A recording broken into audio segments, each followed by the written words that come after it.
welcome to Sellers and Makers Podcast, a place artisans can come together in community. Brought to you by Everything Embroidery Market. I'm your host, Hope Dale. And I'm Christina Schulman, and today we have the pleasure of speaking with Miss Angela with All Stitched Up by Angela. Angela has been a longtime vendor at Everything Embroidery Market and is very deeply seated in the crafting supply world. And so we're very honored to have you here today. Miss Angela, tell us a little bit, I guess, how you got into the industry of crafting in general. Okay, my name is Angela Holly. Like Christina said, I own All Stitched Up by Angela. Been doing EEM since the very first EEM show, so we love going. How I got started, I learned how to sew when I was 6 years old. My mother sent me to my great aunt's house in Houston every year for a couple of weeks, and she taught me how to sew. My mom didn't know how to sew, so when I was a little bit of a mischievous child, and the doctor told my mom, you need to get this child something that she can focus on, and probably had ADD. I don't know. Yeah, I probably had all kinds of stuff because I was just like into everything. And so my mom decided to send me off to my aunt for the summer and learn how to sew. And that's where it all began. I literally started making Cabbage Patch doll clothes. Those of you that are as old as me will remember those little Cabbage Patch dolls. So the first thing I made was a sweatsuit for my Cabbage Patch doll. And so from there, my mom and my dad were very supportive of me learning and getting into making things and supported that. And every summer I would go back to my aunt's and we would learn a little bit more. So when I was 13, I taught my mom how to sew because she was very interested. I was making all kinds of things, and it was probably I was probably about 10 when I started teaching her how to sew. And then a local fabric store opened up, and my mom went and got a job at the fabric store. And I was really not legal to work at the time, but my mom talked to the owner into letting me work as well. And so we started working together in the fabric store when I was 13. And I actually started teaching quilting classes. I took some quilting classes, and the owner was very impressed at the time of the 13-year-old. I was always the first one finished in class and everything. And so she allowed me to teach some classes at that store. So from there, I started making clothes for my friends. I started making prom dresses and wedding dresses and bridesmaid dresses and all kinds of things. I made my senior year of high school. I was like, I'm going to wear something different every day that I make. I literally made an outfit for every single day of my senior year of high school. And so I was just, it just came natural to me. And then I also craftiness, I ended up, when that fabric store closed, I got a job at our local bakery and I made wedding cakes. So I've always had that maker in me, love to make just about anything I can get my hands on. So then fast forward, I got a career. I went to college, graduated with a few degrees, got a career in the healthcare industry, and all of that kind of fell by the wayside for years because I was busy, trying to meet the expectations of a corporation. And at that time, getting married and all of that. So like I said, that all kind of fell by the wayside for years. And then I had an experience in my life that kind of led me back into the sewing and crafting. When my mom got diagnosed with cancer at a very young age, and we went through that whole experience, and she passed away when she was 53 of breast cancer. And I took that extremely hard. My mom and I were like best friends. And so I was struggling. I was struggling at my job. I was just struggling driving down the road. The day that I literally ran a red light because my mind was so in just everything going through my mind about my mom was the day that I said, I need to get some help. So I went to a counselor, and in those sessions, she highly encouraged me to do something that brought happy memories. And what did you do with your mom that would bring joy? And so I'm sorry. So I said, well, I love to sew with my mom. We sewed together for years. So I proceeded to go out and spend like thousands of dollars. I had lost my machines in Katrina a couple of years before my mom died. I lost all my sewing supplies and I hadn't replaced them because I really wasn't sewing at the time. It wasn't really necessary. So then I said, okay, well, I'm going on a big shopping spree. I went out and I bought like everything. The whole entire sewing room had to be replaced. So I had fun getting I was like, I got a multi-needle embroidery machine. I got a serger. I got a sewing machine. I got all of the everything. And I had to get all the thread. I had to get all kinds of stuff. So I really found that as a wonderful therapy for me. And it helped remember my mom. And so from there, I'm like, okay, I'm starting to make all these things now. What am I going to do with all this stuff that I'm making? Because it was really really good therapy. And I just wanted to sew all the time because it just brought me peace. And so I started doing little craft fairs. And so once I started doing that with a degree in marketing and finance and MBA, my mind started going about the whole financial side of of everything. And I said, well, I need to actually start buying wholesale. So I bought my first bolt of fabric. And from there, it's like, okay, now I have too much fabric. Now what do I do? So that's when I opened my Etsy store. Way back in the inception of Etsy, I started selling fabric and extra supplies on Etsy that I would buy wholesale. And that is where it all started. And we grew from there. And I had the business out of my house for a couple of years. Outgrew one house, moved to a bigger house, outgrew that house, and finally said, I need to open a store. Once I got the sales enough to cover the lease of a store, we opened up a 1,600 square foot retail store lease on one of our cute little streets in our town. And so we were there for 5 years and we kept growing. We moved to a 3,000 square foot space and we were there for 3 years. And at that point, I had already knew that I wanted to buy my own building. I needed that little bit of extra time. So we signed a 3-year lease. And then once that was getting ready to come up, I said, you know what, let's go shopping. We went shopping for a building.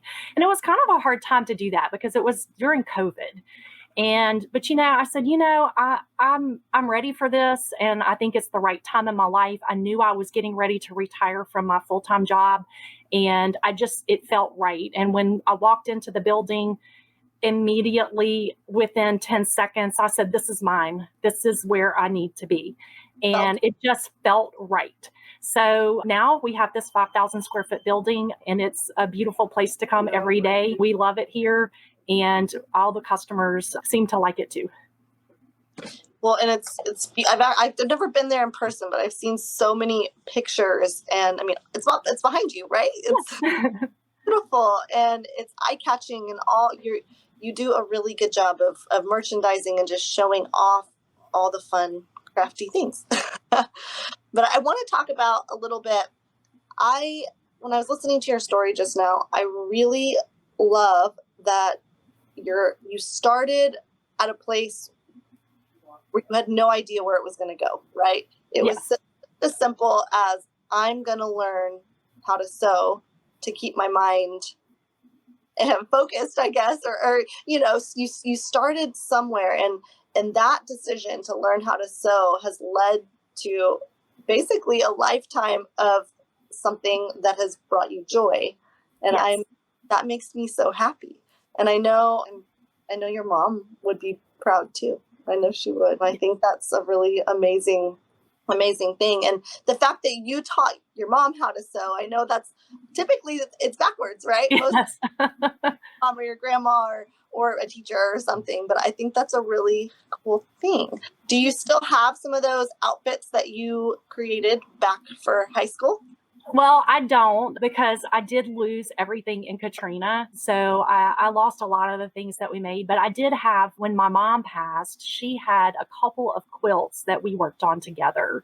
And so I definitely cherish those. And back then we hand quilted everything. So it was a lot of work. But I still have a couple of quilts, and I'm actually getting ready to work on, my mom was a little bit of a shopaholic and she loved pajamas and shoes. And And so I had kept a big tote of her pajamas, and I just finished cutting those up, and I'm getting ready to start making quilts for my sister and my brother and myself for Christmas out of the pajamas. So that's going to be a really, really special thing for us this year. And that, will definitely be a good thing. Is quilting what you prefer to do? Because I know y'all won a big award recently, and it seems like you talk a lot about quilting. Is that what you prefer, or? Not necessarily. I have a brain that has to do so many things that to keep it happy. Quilting is a big part of it. But like this past week, I have literally been sewing on quilts. I've made a couple of samples of children's clothing. I've done laser engraving. We do just about everything. Vinyl. We've had some vinyl projects this week. So I'm one of those people that if I don't have about 30 things on my list, I feel like I'm not getting enough done. I don't know. I've just always been that way. And I like to go back and forth from different things. That's just the way. I told one of the ladies who I worked with, and I talked to her recently, and she says, well, what have you been doing since you retired? And I said, I've been fulfilling the ping pong brain I have and doing just about everything I've ever wanted to do. And my brain is just like, okay, what can I do today? So, but yes, quilting it is a large portion of our business, but we do all of the other things as well. So, like, my brain's very similar, and it drives Hope crazy, but I'm always like, well, I can just add this, or I can change constantly, just got to keep moving. So I get that. When it comes to starting a new project, though, what's your favorite part? Is it the planning of the new project, the actual creation, or like having that finished object in front of you? What brings you the most satisfaction of that process? I enjoy so basically in a sewing type project or whatever, you have the cutting out phase, the construction phase, and the like finishing touches. And sometimes that includes like hand sewing. I like the construction phase. The cutting out is always like just getting enough, like, okay, I gotta cut this out, and once I get that done, then I'm like good. And then the finishing, like the little dress that I made is really cute. I'm going to have it at the show. It's called Penelope. It's got this little ruffle around the collar, and you have to turn it and hand sew it. I was like standing there like, I am so ready to be done with this hand sewing. I like the fast paced construct. I guess that goes along with my mind. I like that fast paced construction. Like, I like sewing. Yeah. Yeah. So when you are creating a new project, do you typically use a pattern of sorts? Do you create your own patterns? I do a little bit of both. Mostly for clothing, I use a pattern that's already created. For the quilting, we do both. I have probably 7 quilts that I have designed the pattern for. And for the magazine, I had to design a pattern for the magazine. But we have a lot of really good patterns that we can just pull off the wall. And we like to create those samples so that, the customers really like to see it put together. And that's what sparks their creativity. You would be surprised how many people really want to be, do the creative, the construction and all of that, but they just can't put it together on a piece of paper, the planning part of it and the, figuring out, what pieces, what the size needs to be and all of that. So we sell a lot of patterns. And then we sell the fat quarter packs that a lot of people have problems with color coordination, but they want to sew and they want to create a beautiful quilt, but they just have a problem putting it all together. So we do a lot of pre-packaging of sets of fabric to go along with the patterns that we sell. Well, it's hard. I think as a creative person, you're very visual. Like in your mind, you've pictured something, but there's also so many options for fabric, right? There's so many reds, so many different patterns. And you're like, wait a second, how do I put them all together? And it's almost overwhelming. It's similar to if you have a customer who they're like, can you do this? Yes. And you start asking questions, but they don't actually know what they want because there's so many options. Right. Right. I guess ability to just have it right there in front of you. Is that so? In your store, what is the best selling portion? I know you have, like you said, like the supplies, the notions, the the patterns, the fabric. Fabric, yeah. So our store is kind of split into two sections. We have all of the fabric and notions and more quilting and sewing type stuff on one end of the store. And then we have a lot of the more crafting, the vinyl, sublimation, laser engraving, and blanks and things like that on the other end of the store. You would be surprised. It's a good split. It's a good mixture. We have a lot of people that have been coming here for years for, their vinyl and blanks and things like that. We do tend to sell more on the fabric because we have 5,000 bolts of fabric. That's the majority of our inventory. So that's going to be more of what we sell. But we do have a really great mixture of customers that come in looking for craft supplies and things like that. Well, and I imagine as you shift a little bit after retirement, it'll shift too, because you have that customer base who's been coming, right. fabric since the beginning, and now they're seeing, oh, well, they have the laser engraving or whatever. So tell me, how did you get into that? Because that's something you started after retirement, right? The laser engraving? Yes, I got that the year before I retired. And it's just something that I was interested in doing. I've always, in high school, I took electronic engineering in high school, and it's always like something that has interested me, but I never really had the time nor the, equipment to do it. And like I said, I love to make everything. And my husband loves woodworking, and that really goes hand in hand with some of the laser engraving stuff. He can process the wood items for me and I can engrave them. And it's just, like I said, my brain loves to do just about anything it can think of. And I always was seeing those, certain projects and things. And I'm just like, I want to do that. And so let's just get the machine and we'll learn how to do it. So it's a lot of fun. Just gives me one more outlet of creativity to add. Well, and I've seen some of your finished projects and I'm like, wow, I bet that's going to be super popular coming up in months for. Yes. It's beautiful. It's different. It's completely different than the quilting or the embroidery. It is totally different. Yes. But you still create a product that most people will take and keep. It's a keepsake of sorts. Yes. Yes. I really like that. Now, you mentioned your husband, and I know I've seen him behind the scenes helping with everything, but what does he have a specific role at the store at all? Or is it just kind of at the store? He's our handyman. For Okay. sure. Anything that breaks, we call Mark and ask him to fix it.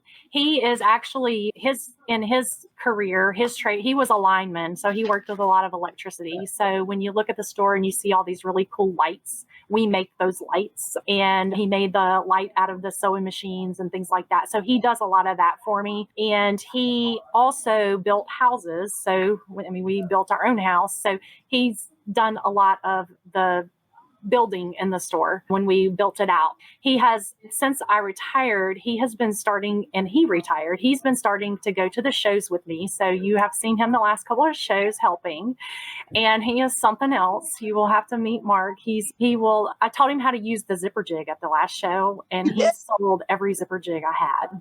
He's like, so he's got a very infectious personality. So he's a lot of fun, and seems like the ladies that come in the booth at the show kind of like him. So he's a mess. Now, something that we just recently got that I'm going to be testing it out at a show that I'm going to be doing here in the next month. We got the scissor sharpening equipment because, even though women probably do scissor sharpening, it seems like a good man thing to do. I told him, well, you're going to be at these shows with me. You could sharpen scissors if people bring their scissors. So we purchased the scissor sharpening equipment. We've been doing the training this week. So we will be able to bring those to the shows, because a lot of people, like here in our town, we don't have anybody that sharpens scissors. And so we will be able to bring that on the go with us. Yes. That's something that we've heard a ton. We tried to get someone to sharpen scissors at the Chattanooga show, but they were in Paducah. Right. There's just people that do it, but there's a big need, and especially people that come to the shows, they're like, I'm going to be there anyway. Can I bring my stuff? I need scissors. Yeah. And one of the other things that we noticed, so when we were talking initially about getting someone to sharpen scissors, I was like, I don't know, because they have to fly. But that's not the case. We did our survey at the end. I was most people drive. They drive from far distances, but most drive. So they'll bring those scissors. That's a really thing. I'm excited to see how that does for you. And you can say that you will have it. So that's that's a big bonus. I'm very excited about that because a lot of people did ask, and we were just like, we tried to get someone, but the only person or two people that we knew were in Paducah that weekend. Yeah. So I thought that would be good, something good to help keep Mark busy. Absolutely. And didn't he do like a cool chandelier in your, like a sewing machine's chandelier in your? It's an actual. I'll turn because I'm on like a little turntable. I'll turn this, and you'll be able to see right behind me. You can see that. Let's see. Can you see it? Oh, right here. Yeah, at the top. Oh, yeah, I see it. Yeah, so he did 4 of those for me in the store, and everybody loves them. So it's so neat, and it's fun. And we saved some vintage. Yeah, we saved some vintage machines from getting put in the dump. So exactly. So if you're listening and not watching, she just showed basically a vintage machine that you guys have wired up and mounted, created a light fixture of sorts, and really, really cool. It just adds to the ambiance of your store, but you also brought in history, and I think that's really cool. Yeah. Let's talk about. So you said you're going to a show here soon. You do a lot of trade shows of sorts now. Yes, is that yes, we do. a significant amount of your business, or how did you decide that I have a store and now I want to do trade shows? I actually started trade shows first. So when we were working out of the house, the very first trade show that we did was in Mobile, Alabama, and it was an applique and embroidery show. And we had a little 10 by 10 booth, and it was so much fun. We met so many awesome people at that show, and we literally were doing this out of the house. And so we had just, wire racks and things like that. And we sold so much the first day because we were in a little 10 by 10 booth. So we sold so much the first day. We had another employee load her car up with bolts of fabric and come, and we cut fabric all night long in the hotel room. Some of our customers helped us. Literally, we stayed up all night long. And I think at midnight, we ordered pizza or something. I don't even remember. It was like a whirlwind. So then the next day at the show, we had been up all night cutting fabric. We restocked our booth, and we sold just as much the second day as the first day. And we were like, okay, well, this is a great way to move inventory and help our business grow. And so that was about the same time that we were getting ready to open up the retail space. So then we literally that same week, we found about a show in Dallas, and we were like, oh my God, we got to sign up. But we only had a few, very short time to prepare for that. So we were cutting fabric like crazy. And then the first time we heard about EEM, we signed up right away. So there are two main shows that we do. And then we have some local quilt shows that we do. We have one here in our town. We have a couple, anything that we can do that we don't have to travel for the quilt shows, because they're a lot different than the applique, embroidery, sublimation, vinyl, all of that. They're a little bit more focused, and the attendees are a different demographic than what we do at the shows, the EEM show. Right. No, so before we owned Everything Embroidery Market, I had a similar, I guess, experience with shows. We opened the store first, I guess. When we went, it was kind of like, oh, well, let's try it. I think it would be a good something to try, get in front of some people that maybe we wouldn't have reached. But we sold a lot, and we got to meet people. and we got our taste of, oh my gosh, this is fun. Yeah, it's a lot of fun. It's exciting. You just to everyone that's there is happy to be there. They want to be there. Yeah. You just get to be a part of it, which, we're primarily online, so we didn't get to experience that interaction, the face to face. And I was like, I'm hooked.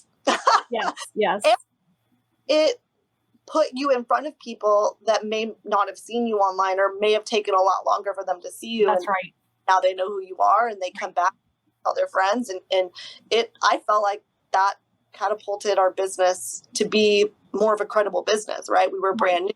Now people have seen us. So Well, and back when we started, I think you probably started at a similar time that I did. It was the very beginning of the vinyl industry, like all of that. And even though we were a fabric store, when we went to those first shows, we saw the opportunity to diversify our business.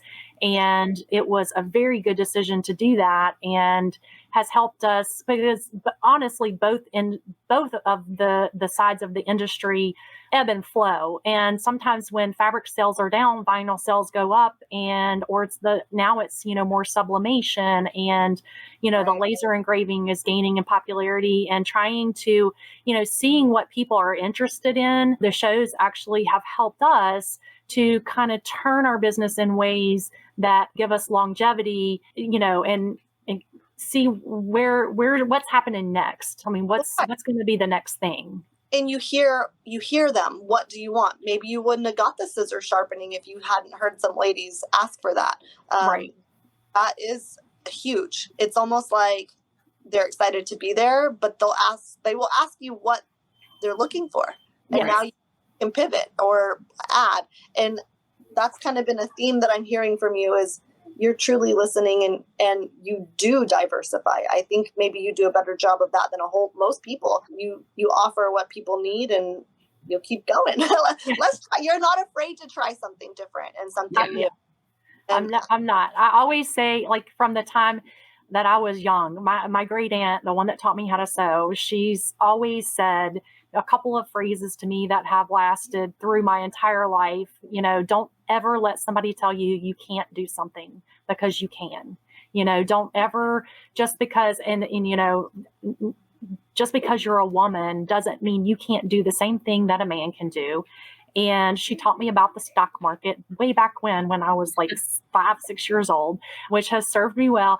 Things that she really was an instrumental person in my life. And she says, if you don't ever try, you're never going to know if you will succeed. So those are things I think that I've taken to heart from the time I was very young. I was never afraid to try something new. And well, guess what? If you fail, you learn something in the process, and you try something different. So I'm not scared. I love that. It served well. I think it's been fun to watch you grow. I mean, as someone, again, who before just knew you as a vendor, your booth's grown, and I've watched. While the fabric has always been there, I've seen a change in, I guess, not even really a change, an addition of new stuff. Blanks 2 years ago you didn't have, and your display has changed or evolved, and I think that's from my perspective. So let's chat a little bit about classes. I know you I have them today. If I could do but that's up to you. If you wanted vinyl, it can be clear. How did that come about? So you sell the product, and you're like, let's teach classes. You said you started teaching way back when you were young. Yes. In the business, I really started teaching more at the shows than anything. I've always wanted to teach classes, having a full-time job and everything. It was virtually impossible for me to do so at the store, because I was already doing a full-time job and working behind the scenes full-time on the administrative part of the business. So really there was no time to teach. And even in the first years of doing shows, I did not teach. I just didn't have the time. I probably started teaching at shows maybe 4 or 5 years ago. And I love to teach. I've always loved teaching. And it was something that I wanted to really start doing. And so I just buckled down and I said, all right, I'm teaching the classes. I'm going to teach the classes. And so once I started teaching the classes, I was definitely hooked on that. And it really does help you to connect with the people at the show. The classes helped you connect to the people. Yes. And I've added classes this year. I have some new classes that I'm teaching at various shows, and excited now that I have the time to kind of develop new ideas and things that are always running through my head. So now I can share some of those things that are ideas that I've had for a long time that I've just wanted to do. So yeah, so let's talk about the classes that you're teaching. The new class we have is Scrap Busters, and I'm super excited to see that one. Tell us a little bit about what Scrap Busters is going to be. Scrap Busters is, I was actually making a quilt, and the specific technique that being used on that quilt, I got to looking at it, I'm like, wow, this is like super cute and would look super cute in an applique. And so I thought, my mind started spinning with all the ideas that we could do that translate from the quilting world, because in the quilting world, scrap busting is a big thing. And so I thought, well, we do all this applique and there's scraps laying everywhere. There's pieces that we throw away and never, that just completely cut that off and throw it all away. So I started developing ways that we could use the scrap busting techniques in the quilting world and translate it to our applique to come up with some unique things. Creating your own fabric, for one, coming up with, nobody else is going to have this, because I'm going to teach you to create something completely unique, and learning to use those little pieces and parts that you're just going to throw away, and how can you use those in something and make it totally different and new and beautiful. So, yes. Yep. When we were talking about it, you sent me a couple pictures and I was like, oh, that's so exciting. I have thought to do that, but I think people are going to walk away like, and let's do some more. I feel like everybody has or at least in my family, we all have like a scrap bin, and I don't know, it gets used for little things, but to like come and like create this whole new beautiful project, that's exciting. Yeah, it'll be a lot of fun. Another class we have, it switched it up a little bit last show. Tell us about that class. Yes. So that class is kind of a basic class that we teach at every show, because things change. Every year there's new products that come out, new ways to use old products. So what we do with that is bring ideas for you on how to use products in your sewing and craft room space. How can you be more efficient? What are some storage ideas? You've got bobbins everywhere. Let's grain those in, and what can we use to kind of more organize our sewing space? Lots of new products, like I said, coming out every year. This last show, like you said, we changed it up quite a bit, and we just had the best time in that class. The class next door came over, a couple of attendees from the class next door came over and said, my gosh, how can sewing and craft room essentials be so fun? And I'm like, well, we made it fun. It was fun. So, but it's really a high-paced kind of class. We go over so many products to show you how to use them. Why are they like that? Like, why is there a double curve in those scissors? Why is there a curve? Why is there a duck bill on this? What is the product used for, and why is it built like it is built? Like for scissors, why is it important to use starch? I've never used starch on something. People say, well, I show you the reason why it's important. There is a proper way to seam rip, not pulling your fabric apart and pushing things in. So we talk about things like that and what the product is intended for, and even get creative. And we've used this for something completely different than it was made for. So it is a lot of fun. But I said, it's a high-paced class. It's very quick and fast, but everybody seems to just absolutely love it. And you had a huge line after that class. So It must have been a lot of new stuff that you introduced as well. Yeah, that is right. But you would be surprised how many people come up and say, I never learned how to seam rip, and I want that seam ripper that you were using. And you're like, okay, this is like product has been around since before I was born. Yeah. But it was amazing how many old products that I just showed people how to use. They were wanting to buy after that class. But that class was a lot of fun. We had so much fun. Or people are scared to use something because they were never taught how to use it. And then they're like, well, I guess I don't need it because I found this other way. But then you show them how to do it. And it's like, oh, wow, that's so much easier. Like, I need that. Yes. Yeah. And they have their arms full. They were excited. They were. That line was so long. I was like, I wanted to be in that class. The people next door were probably like, next time. Okay, so class number 3 we have is all about cork. Yes. So what will you guys be? Wow, a little stutter there. Sorry. What will you guys be going over in that class? In that class, we are that's another class that I do teach at most of the shows, because you'd be surprised how many people don't take it and then they hear about it and they want to take it the next year. That class is learning about using cork in sewing, and past year I added bag making and things like that. So it's what can you do with cork? It's amazingly versatile. You can make anything from jewelry to household items to ornaments for your Christmas tree to, bags. It's just an extremely versatile product. A lot of people, that's one of those products that a lot of people are scared to use. But when you tell them and show them how easy it is, sometimes it's easier than sewing regular fabric. It really is.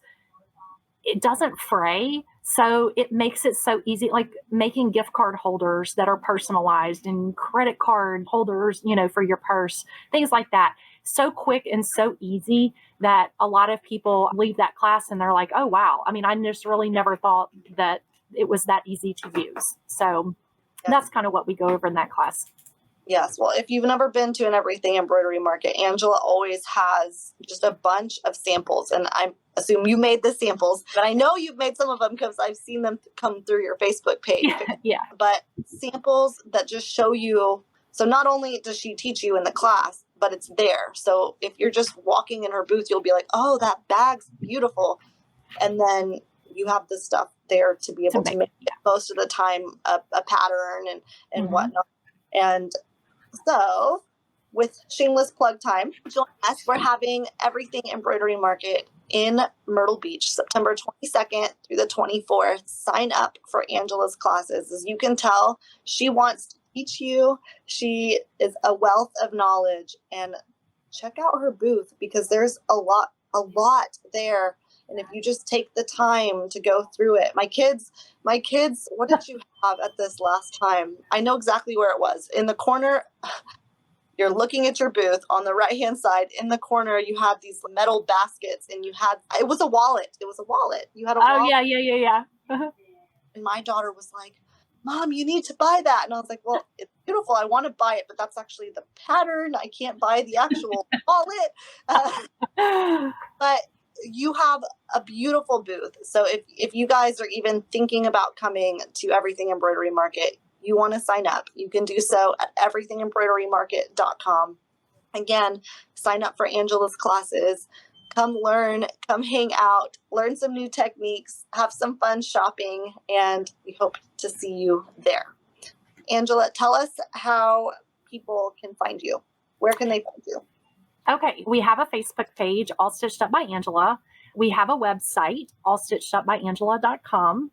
We have our physical store located in Slidell, Louisiana. So if you're traveling, which we do get we get a lot of show customers come through and they stop here and visit us. So we love when that happens. So if you're traveling through the area, we would love to have you. And we also have an Instagram, All Stitched Up by Angela. So you can find us at any of those places. We do have a Facebook group. When you go to our Facebook, you can join the group. Sometimes we do exclusive sales and things like that through that group. That's about it. Yep, I would definitely go follow that Instagram and the Facebook because she always you're always posting something, right? It's either something you created or you're bringing in. And I know people find inspiration just by seeing the things you created or the beautiful new fabric bundles or all of the just beautiful things that you post. So follow All Stitched Up by Angela for sure. Well, Angela, thank you so much for coming and chatting with us today. We cannot wait to see you in Myrtle. It's going to be fun. It's going to be here before you know it. It will. I guess I'll be seeing you next month. So, yeah. And thanks for coming on the show. Great. Well, thank you guys for having me. Yeah.